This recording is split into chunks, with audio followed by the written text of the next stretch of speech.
When do we say, this is the person who is going to pick this honor today? When do we clearly say this is the player who's going to pick the honor today from the men and women's category? What makes this year award so fascinating? I want to know. And that's why we're bringing in an editor, a veteran editor. We have Enitan Obadino, who's joining us via Zoom to join this conversation. Thank you so much, Enitan, for joining us today. All right, Enitan, I think you have to unmute your mic so we can hear you clearly. Acknowledge, please. Thank you, Enitan. Welcome to In the Game. Thank you for having me on here. It's a pleasure to be in the game. Yes, a pleasure to have you come here, make sense of who is going to be in line today to lift the honor in the men and women's category. Let's start off from the men, because I know the women has got a lot of conversation, especially when we have one of, let's say, one we thought was going to be in the shortlist, couldn't even make the top three, but she reacted to that. We'll come to that conversation later. Let's look at the men. Anytime before I speak to Gbemi Depo, when you look at the final shortlist for the African Footballer of the Year, the men's category, the performances considered strictly from January 6th. I say it again because so many people do not know that the window is from January 6th to October 15th. Enitan, how fair do you think the outcome is when you weigh what Salah, Hakimi, and Osimhen did produce within that exact window? I think this is the fairest of them all, if I could use that cliche. In years that this has been happening, you generally have to understand that awards are subjective. People complain about certain players should have made it into the list. But in a very long while, this is one of the best, going by the performance of the final three that made the shortlist. Achraf Hakimi with PSG dominated the whole of the world, playing breathtaking football and, of course, winning the CAF Champions League. And, of course, he has been building up to that performance year after year. Even with Morocco at the last World Cup, where they got to the semi-final stage, they've been doing well. Yes, they struggled a bit at AFCON, but Achraf totally did it. He's one of the people you could put in the same pot as when Okocha was having near misses, despite their performance at that top level. So he has been having near misses for a while, and making this top three is not a surprise.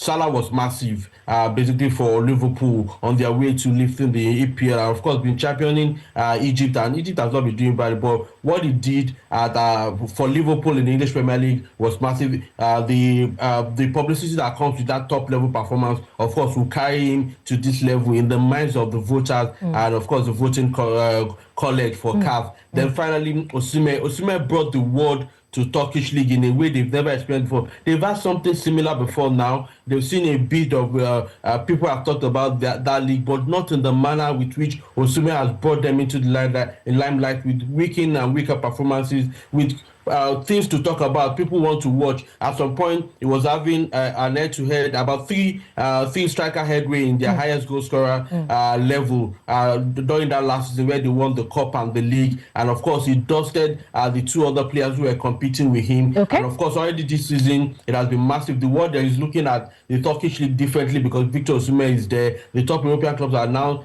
speaking about him again for the second year running. So he totally deserves to be. And we saw what he has done with the Super Eagles, dragging them all the way into the playoff with his goals and his performance, although the first shot in the final. So this is about one of the fairest we've had in a very, very long while, talking about the CAF Awards. All right. Yes, the long while, this is the fairest of them all to have made the top three position in the final shortlist for the men's player of the year. There's still debate around Salah, Achraf Hakimi in this conversation. For Salah, his numbers were very incredible over Liverpool's title run, but a slower start to the new season. Liverpool has not had a great one, of course, in this new season under Arne Slot. But you're wondering what really happened to him within the review period. Would that be counted against him? Do you feel those factors weaken his chances compared to the other two, Achraf Hakimi and Victor Osimhen, Gbemi Depo? Then for Hakimi, yes, he delivered huge performances. You can see what he won. You can see that he won the Champions League title, elite fullback metrics, Morocco qualifying early for the AFCON and also the World Cup. Achraf Hakimi is just it, apart from this injury that he's got right now. Do you think it's fair enough for them both at this time? Big contention to have between this Moroccan and Egyptian in the final shortlist. Yeah, definitely. If you ask me, I would say both of them, they've had outstanding seasons. And I think, his dry spell, Mo Salah's dry spell, notwithstanding, does not display his quality. Mo Salah's quality is always there, day in, day out, whether he scores a goal or whether he doesn't get a goal. And I think what happens nowadays is because our metrics for judging these players continue to change, continue to evolve over the years. And I think that's where the issue is. And now, what really is the change? What really is the change? Because at this time we're looking at performance for club and country, and we've been able to tell you the period from January 6th to October 15th. So what could have changed, or what will change? What are the changes? Okay, if we talk about performance for club and country, no doubt, Mo Salah was in fine form for Liverpool, during that time frame. And there were not many international matches played during that period.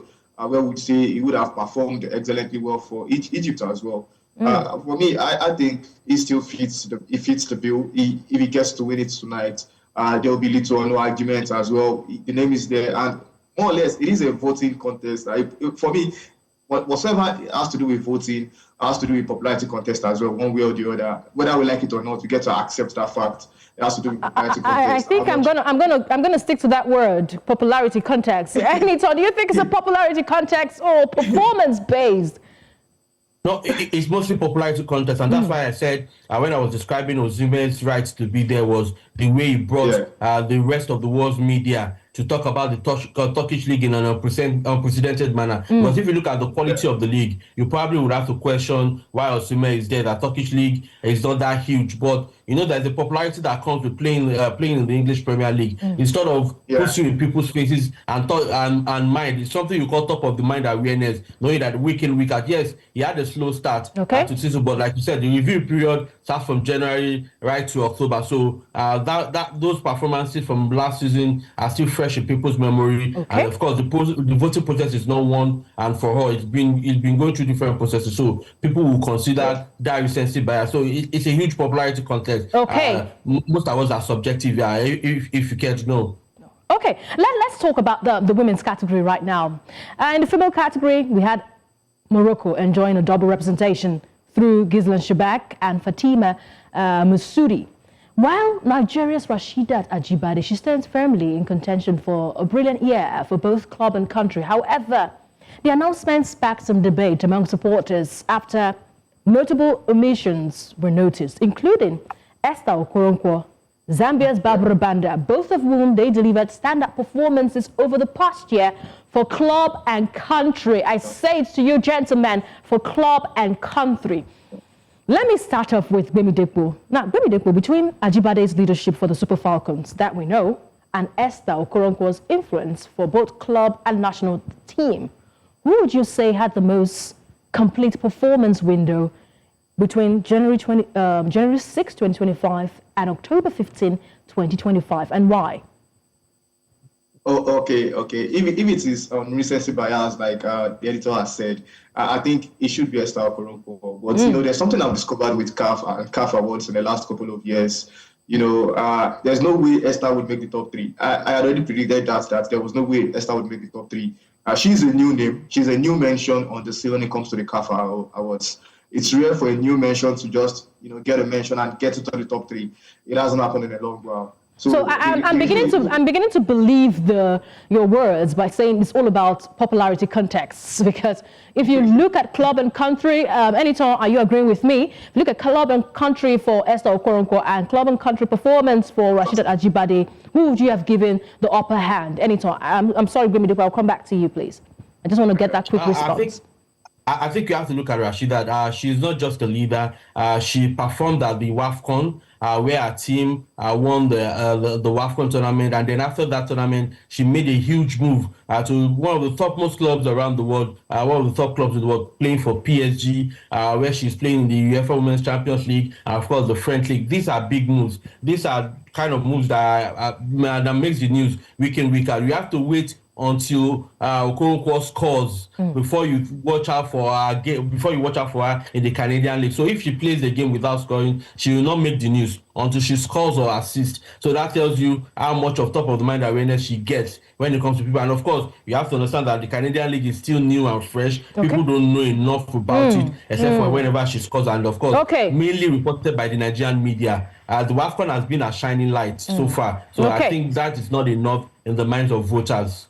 All right, not enough in the minds of voters, but it was enough for her because we saw her reaction after the final three were released by the Confederation of African Football. She says the talking is always done on the pitch.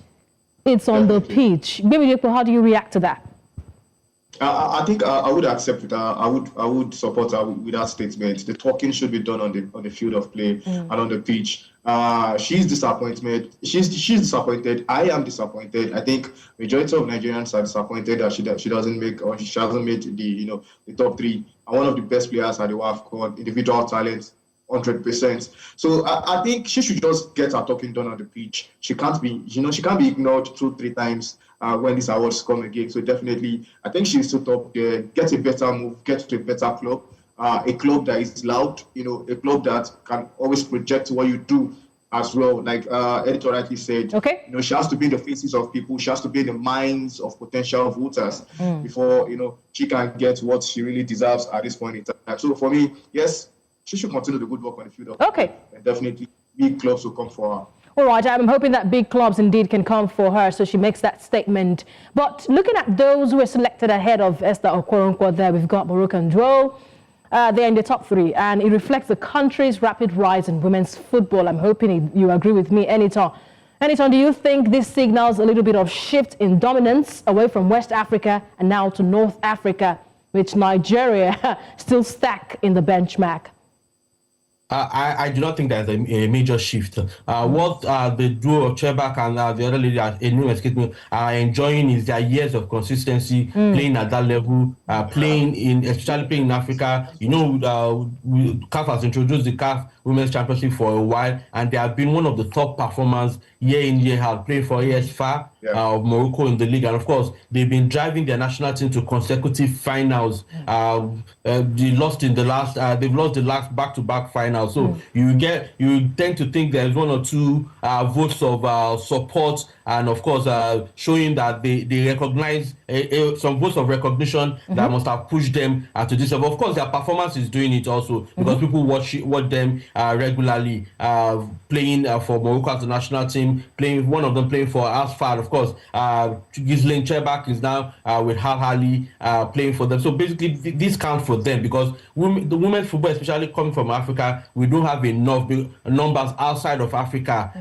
Because if you are looking at performances, playing in the WSL, the performance of Banda, the performance of one of the sisters from Malawi, basically tells you that those should naturally take precedence in terms of how big their performance, if their national team performance, although their national team performance did not follow. So I can understand why it's not a shift, it's just a reward for consistency for what Morocco has put on the table. And I've seen a lot of African countries and African players stirring up. We are hearing about Ivorian Kouassi playing in the Washington Spirits alongside Monday Gift and the WSL. So these are some of the stars springing up all over. It's just a reward for consistency. All right. While we're still talking about this, there are concerns and there are rumors that Victor Osimhen will likely be absent for the 2025 CAF Awards in Rabat. Now, he returns to Galatasaray for an urgent MRI scan after picking that up in that playoff, the World Cup playoff.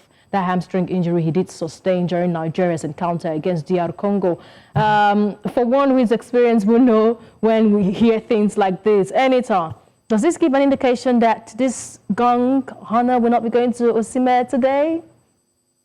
It changes the permutation, I have to be honest with you. Because you have to understand that Osimhen has got a huge shout in the last couple of games. He has been in people's faces with his performance. And you naturally think that CAF likes having their winner available on the night. Yes, exactly. And you also have to think that, there's Achraf there who has been master of near misses, basically knowing that he might get close, get close once more to get the award. But if Osimhen is not going to be around, he will take a huge surprised for him to win it and somebody picking it up on his behalf. Okay. Because it affects the publicity and how the branding of the show, not having your king being crowned right there.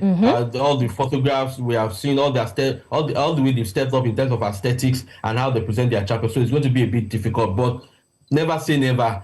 People who do too much near misses eventually don't get to win it. That's another factor. And I can pick out JJ Okocha as one of those who has experienced such. So I think it's in the balance, if you ask me. It might be Osimhen and it might be Hakimi. Those are the two I'm looking at. All right, let's look at, let's draw people's minds to past winners of this competition. Let's look at the men's player of the year, the past winners who have picked up this gong before. Yes, you can see we're looking at 2010 to 2024. Ademola Lookman is our defending champion, as we will call it at the moment. And he picked this gong ahead of after Victor Osimhen, I beg your pardon. Sadio Mane has got to, Mohamed Salah has got to his name.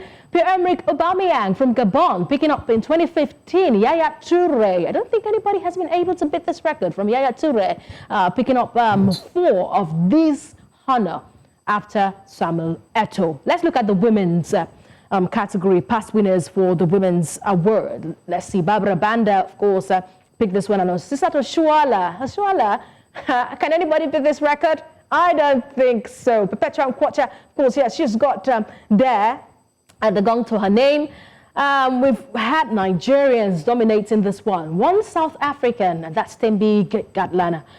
From Zambia, we had Barbara Banda. And I know there's a Cameroonian who picked this one, but I'm hoping that that's the years that we're not looking at today. But with this, who's going to join the list today? We have a Nigerian, we have 2 Moroccans. So it's between Morocco and Nigeria. Quickly, Anytime, what are you picking for the women? I think this is the time that as Rashida, who has been a princess for so long, this is her time to become the queen. She has been behind the scenes so close to the top. I think this is her time to become the queen of African football. All right, Bemi Depo, your choice. I would agree with Editor on this one as well. I think she has been part of the kingmakers, always assisting, Sato Shuala in getting the crown. This time around, I think it's ours to win for, Rashida Tajibadi. I think it's just ours to win. All right, for the male category, Editor, let's hear you quickly. I'm caught in 2 minds. My mind says Osimhen, but my head says Achraf Hakimi. So it's between those 2. Bimi Depo. Are you on one or you're on 2 ways? Okay. Based on personal opinion, I feel Achraf Hakimi should win based on the records with Paris Saint-Germain, with Champions League, and his performances. But as a Nigerian, I would love to see Victor Osimhen win. All right, we'll wait then see. But let's see those with countries who have picked this one. Let's see if Nigeria will be in the books today to pick this award. I'm hoping to get the graphics on countries, how many times they have won this award. Yes, we have Nigeria registered in there, Cote d'Ivoire registered, Ghana registered, Senegal, Egypt, Liberia, and we have Cameroon registered in there. Will Morocco join this list? It seems Morocco at this time, this is for those who have won it multiple times. I must tell you, for those who have won it multiple times. Samuel Eto'o, 4. We've got Yaya Toure, 4. We've got the likes of Abadi Pelé, Nwankwo Kanu, and not forgetting that,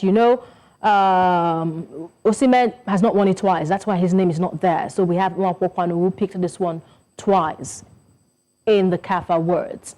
All right. If Osimhen gets to win it today, he joins that list to have won it twice for the CAF Awards. Thank you so much, Anytime. Badino, thank you so much, Bemi Depo, for joining us on the show today.